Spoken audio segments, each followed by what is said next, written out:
A campanha dele montou uma frente específica para melhorar a relação do senador com o eleitorado evangélico. A estratégia busca reduzir a rejeição ao candidato ao Palácio do Planalto e ampliar as intenções de voto entre os fiéis, segmento no qual ele mantém vantagem sobre o presidente Lula. Flávio se identifica como evangélico, já foi batizado ao menos 4 vezes.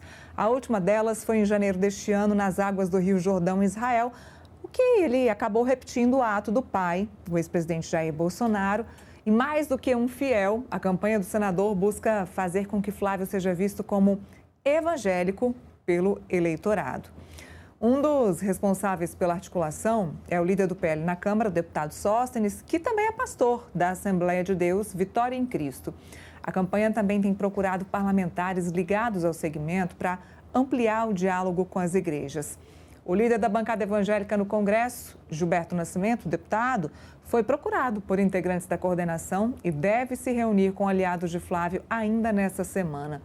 Um recorte da pesquisa Genial Quest, que foi divulgado neste domingo, mostra que o senador e candidato à presidência Flávio Bolsonaro registrou queda nas intenções de voto entre o eleitorado evangélico em um eventual segundo turno contra o presidente Lula. Apesar dessa oscilação, o senador continua liderando esse Senado. No último levantamento, que foi feito em julho, 53% dos evangélicos diziam votar em Flávio, número que oscilou negativamente para 48% na sondagem atual. Os que afirmavam votar em Lula passaram de 31% para 33%, um leve aumento. Já entre o eleitorado católico, Lula está na frente, pontuando com 49% dos votos contra 37% de Flávio. Do total dos entrevistados, 11% afirmaram que não votarão, enquanto 3% se declaram indecisos. Nessa fala de hoje, Flávio Bolsonaro chegou a citar aí os evangélicos, diz que vai precisar sim da ajuda da Michelle Bolsonaro para estreitar os laços, né? Se aproximar aí com esse grupo. Michelle vai sim gravar vídeos de campanha política hoje à tarde, entre 2 e 3 horas da tarde, lá no QG do Flávio, que fica no Lago Sul, uma região nobre aqui de Brasília. Os dois acabaram fazendo as pazes, vocês sabem disso, se reconciliaram e agora ele precisa que a Michelle o ajude a retomar os números maiores, ter mais proximidade com os evangélicos, evitando que o presidente Lula conquiste grandes patamares dentro deste segmento. Fato é que os evangélicos estiveram, na sua maioria, nas últimas eleições, nas passadas, com o bolsonarismo.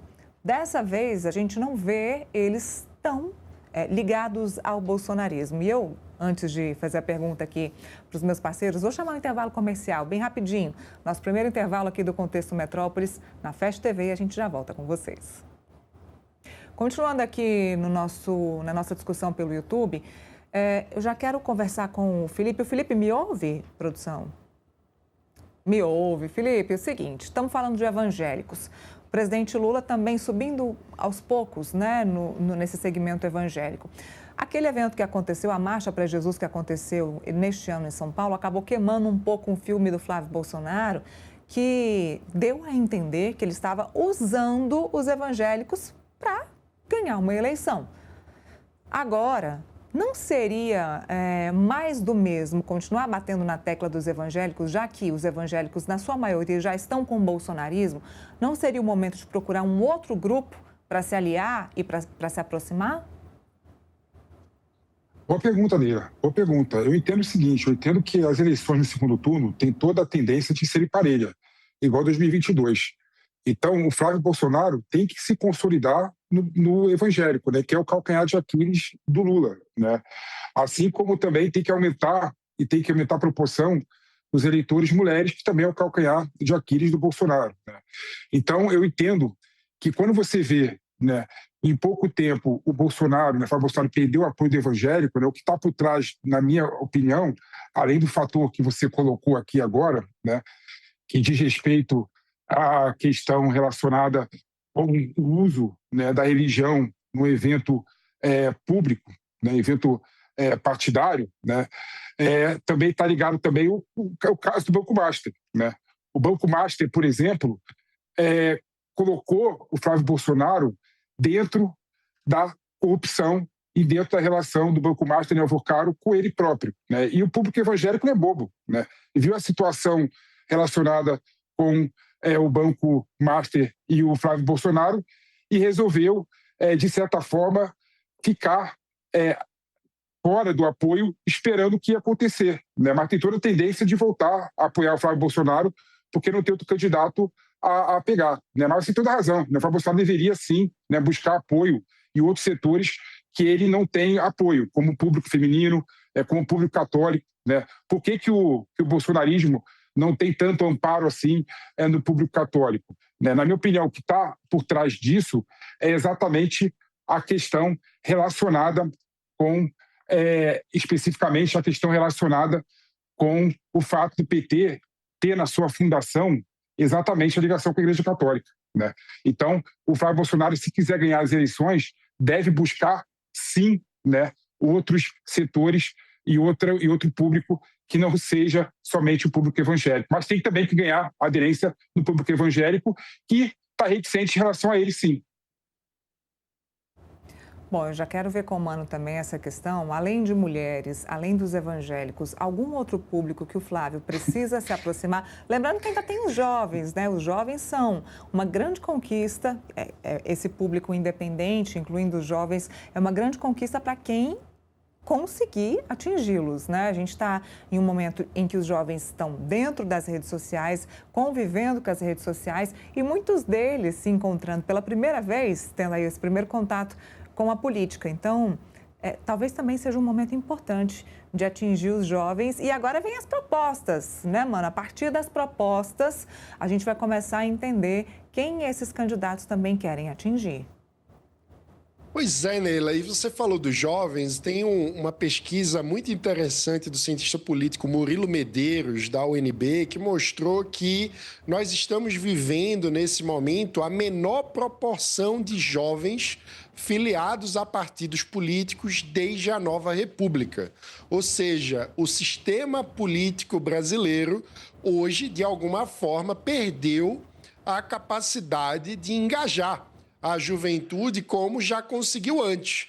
Então, isso mostra uma grande dificuldade que não é exclusiva da campanha do Flávio Bolsonaro, é um fenômeno generalizado da nossa política. O jovem não está se sentindo representado pela dinâmica política atual. É, portanto, um público importante. Mas é curioso notar que, de um ponto de vista demográfico, né, a gente está vivendo agora uma proporção menor de jovens em relação ao público total, né? Então, apesar de ser uma parcela importante do eleitorado e numa eleição extremamente disputada, cada voto vai ser muito decisivo, especialmente num cenário de segundo turno, mas o fato é que o jovem não é mais maioria também, né? Ele é menos numeroso hoje do que foi décadas atrás, em função das nossas mudanças demográficas. Isso é muito interessante de notar. Mas sobre a estratégia do Flávio, eu diria que ele deu alguns passos atrás no contexto das revelações da relação dele com o Banco Master e também da briga entre ele e Michele, depois com essa reconciliação. E no lugar de termos o Flávio da estratégia original, que parecia ser a construção de um Flávio Paz e Amor, um Bolsonaro vacinado, como chegou a ser desenhado pela campanha, a gente viu ele retroceder e recalcular a rota, buscando desenhar uma performance mais parecida com a do seu próprio pai. O que, na minha leitura, é o sinal de que a própria campanha acendeu um alerta amarelo sobre a necessidade, mais do que de conquistar novos públicos, de garantir a consolidação daqueles públicos que Flávio Bolsonaro, que o bolsonarismo, a princípio, tem mais familiaridade. Ou seja, é sinal, né, esses movimentos em busca do voto evangélico, de votos que já são, em tese, mais propensos a votar na família Bolsonaro, é um sinal de que eles viram o risco de perder uma parcela desse eleitor. Então, foram alguns votos, alguns passos atrás para recalcular a rota e tentar garantir a fidelidade desse eleitorado. Isso também mostra que, na prática, a prioridade da campanha de Flávio Bolsonaro, muito mais do que ganhar do presidente Lula num segundo turno, é garantir a hegemonia da família Bolsonaro sobre o campo da direita, sobre o campo antipetista. Então, nesse cenário, é mais importante para a família Bolsonaro impedir que outro candidato de direita consiga disputar espaço e ameaçar a liderança que a família tem sobre o campo da direita do que propriamente vencer a eleição. Esse vai ser o foco, provavelmente, apenas no segundo turno da campanha. E aí talvez fique tarde demais. Falando ainda sobre aliados